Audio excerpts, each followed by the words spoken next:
Jahmyr Gibbs, breakout game from him. Insane production, 26 carries, another 5 catches. What was that, like 190-something yards from scrimmage. Had the touchdown as well.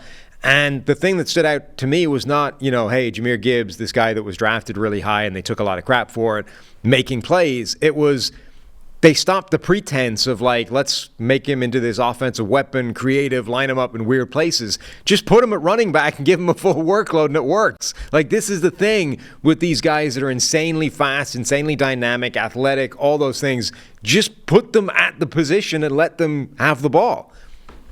Yeah, and he took a couple crunches in that game too, and even in the SEC last year, again, you don't want him to get pounded the entire game. I get he's 198 pounds, whatever, but he's not like some guy we haven't seen bounce off contact, including a bunch last night. And look, he is a great receiver. He can run routes. He's smooth, all those things. But at Alabama also, he was a good runner. I talked about his patience and letting blocks set up and things like that. And frankly, that was behind a bunch of backup interior offensive linemen in Detroit last night. But we saw all this. He was capable of doing that. Maybe not every single week, but he is more than capable of handling this workload. And he proved that last night, no question. Yeah. And look, I'm all for the idea of spelling him or not. This was a fairly intense workout for any running back in the NFL. A huge amount of ball carried on his shoulders. So I'm fine with scaling that back. And when David Montgomery's back, there's a much more natural sharing of the workload. But I think this game showed you that you don't need to overthink this, right? You can just give these guys the ball. And if you're athletic and dynamic the way Gibbs is, you find space running the ball. You find space by making a cut through the line and your vision taking you to the backside where all you have to do is beat a DB for a touchdown. You don't need to spend your life creating plays to get these guys the ball in space. Their speed, athleticism, explosion is what finds the space for them. Just give them the ball as a running back. Yeah, the explosiveness, and again, there is obviously context here. You're bringing in David Montgomery on a lot of third and shorts and second and shorts and goal line carries and all of that. But, Jahmyr Gibbs had, 12 carries that went more than 5 yards last night. David Montgomery has 20 of those on the entire season on a larger workload. And again, like I said, it's not really a fair way to look at it just that. But his ability to not just, stay out of the chains and get 3 yards in a cloud of dust, but actually to break off, he probably had 6 or 7, 10-plus yard carries last night as well. It changed the entire dynamic of, they kept not being able to score early on, a bunch of field goals, drive stalling out, and they really ran the football a ton last night. Ben Johnson, particularly on that first scripted drive, was just they probably ran 10 times. But, that is the thing where, again, when you go back to when draft value and positional value and all of that, and I guess Breece Hall, a good example, not to pick on the guy, but in not a Najee Harris, where you have ETN and those guys, the one difference maker besides being a pass catcher and a pass protector, but also you can turn a 5-yard play into a 40-yard play. That wins you football games, and you need that element if you are going to use a pick that early. And Gibbs certainly has that ability in space. So on top of what Gibbs did, we had another big game by Sam Laporta, led the team in targets, led the team in receptions, had 57 yards and a touchdown himself. Sam Laporta looks like one of the best rookies in the entire NFL as well. This Detroit Lions draft, okay, you can quibble about where they drafted these guys, but Jahmyr Gibbs just showed what talent he has. Sam Laporta has been showing it all season long. Brian Branch has been showing it all season long on the defensive side. And then, Jack Campbell is getting playing time. I don't know if he's been at the same level as the other guys. That was a roughing the passer by him. But this group is contributing an insane degree to the team right now. They really are. Laporta, for a rookie tight end, it's remarkable every single week. I do think it's interesting. I saw a couple tweets about it last night, and I was kind of thinking it too. It's becoming a bit of a tell when he's on the field and off the field. If he's on the field, they're probably passing the ball. And if it's Brock Wright or somebody else, James Mitchell, whoever they have still, they're probably running the ball. So they might need to work on that a little bit. I think he is a capable blocker, even if he probably is the number 3 guy in that lineup. But yeah, he also, for a rookie tight end too, has the explosive ability, can break away from defenders, can erase pursuit angles on some of those carries, and obviously, great catch over the middle for the touchdown. Option route, choice route, whatever, bounces back inside and basically walks in untouched. But yeah, he's incredible for a rookie tight end. Yeah, absolutely. So that group from the Lions has been pretty spectacular. Overall, like turnovers were the only thing that made this game close. I mean, Detroit were moving the ball at will. The Raiders couldn't get much done, and then got even less done as the game progressed, and they needed to chase it a little bit. And the only thing keeping it close was those turnovers. Like the pick six was an ugly play. I don't know if Goff didn't see the corner there, or simply saw it but couldn't get the ball where he needed to get it or wanted to get it, i.e. probably throwing it away or just getting it to the outside of Amon-Ra St. Brown. But this game shouldn't have even been close.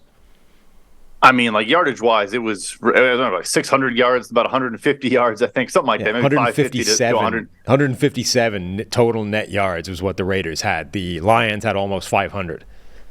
Yeah, and I think the Raiders probably got like 40 of that on a bunch of garbage time drives at the end there. But not even turnovers too, but like he had that miss to Khalif Raymond over the middle where he threw it behind him. Yeah. And if you looked at the broadcast angle, at least, Raymond, if not scoring, he's getting you in a goal-to-go situation there. There was no one in front of him, and we know how fast Khalif Raymond can be. So they just missed a couple things, got to clean it up. It was definitely not one of Goff's best performances by any stretch. I think he had a miss to Josh Reynolds down the right sideline for probably another chunk gain as well. But yeah, I mean, it was as dominant as you'd like it to be. I do want to see this defense, which obviously, was incredible last night. Aleem McNeil, talk about more and more recent draft picks, 2 sacks, 4 pressures on 17 pass rush snaps, and was a consistent presence.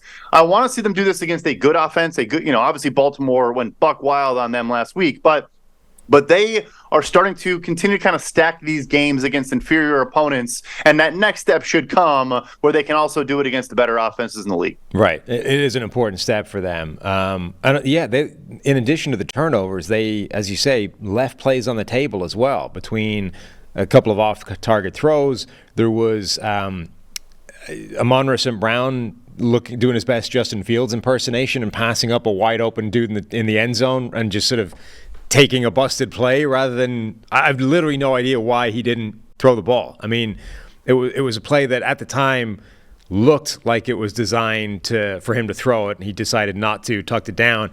And when that happens, you assume like it was covered, right? The guy that he wanted to throw the ball to was taken away, and he ate the play, which is the smart thing to do if that's the case. And then when they show the wide angle, it wasn't at all. Like the guy that he wanted to go to the ball with had sort of gone out to pretend blocking, fake blocking, and then just slipped behind everybody into the end zone on his own and is like waiting for the ball, and Amon-Ra St. Brown for some reason chooses not to throw it, and the play's dead. But that's a easy touchdown that they left on the table.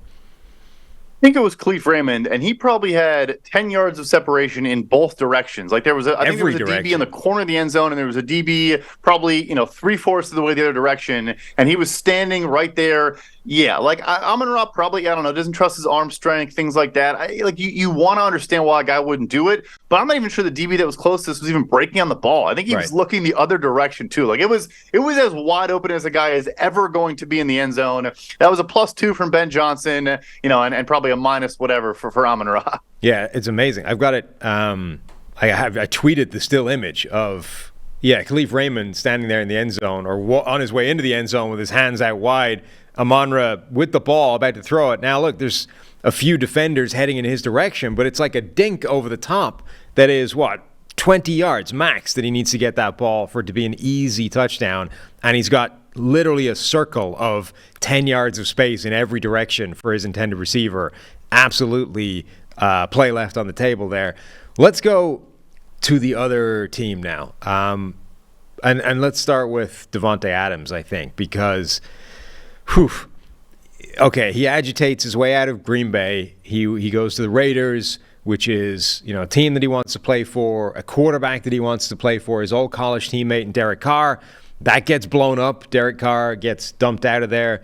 Now he's got Jimmy Garoppolo in year 2 of this Josh McDaniels game plan, and nothing is functioning right now. Adams ends up with 7 targets, 1 catch for 11 yards, and what must have been like 120 yards worth of plays just on the table because Jimmy G missed them. More than that, there was a 98-yard touchdown and Right. probably like a 60-yard touchdown. The second one in particular, because on the first one, Jimmy did have pressure. He was in his own end zone, so you could kind of make an excuse for him, I suppose. I mean, the second one was just one of the worst throws, of the season. I mean, literally would have been a walk-in 50-plus yarder for Devontae. That's when he, went to the sideline and slammed his helmet and questioned why he pushed his way to the Las Vegas Raiders. It was horrible. I mean, both times he was as wide open as a guy's going to be, and we're talking about Devontae Adams here. He's going to house that thing. I mean, I know he's coming off the back injury. The ankle knee shot from Jack Campbell, I'm not sure I would have stood up after that, and so credit to him for that. But, I mean, he was flat out atrocious last night. He was, yeah. And he was under pressure a lot of it. What is this? 17 out of 28 dropbacks under pressure. That was a ton. And it seemed to ramp up even more as they needed the passing game. When the game was getting later on and Detroit, they needed to chase Detroit to get that win. That's when the Lions defense just absolutely took over and started cooking. And Jimmy G didn't have much of a chance. Like you're saying, that first one, it's one of those plays where, there's pressure there, but you're throwing it knowing you're taking a hit. I mean, those are the plays that great quarterbacks make, right? It's not like it's easy. I mean, Troy Aikman was making that point on the broadcast. Like, it's hard, I get it, but those are the plays they pay us the money for, right? A guy steaming right towards you, you're taking a hit, but you also know you have an open receiver there, and if you hit him, that's how you punish that kind of aggression by a defense and back them off. And Jimmy G just couldn't make the play, and then couldn't make the play later, and basically couldn't make any plays.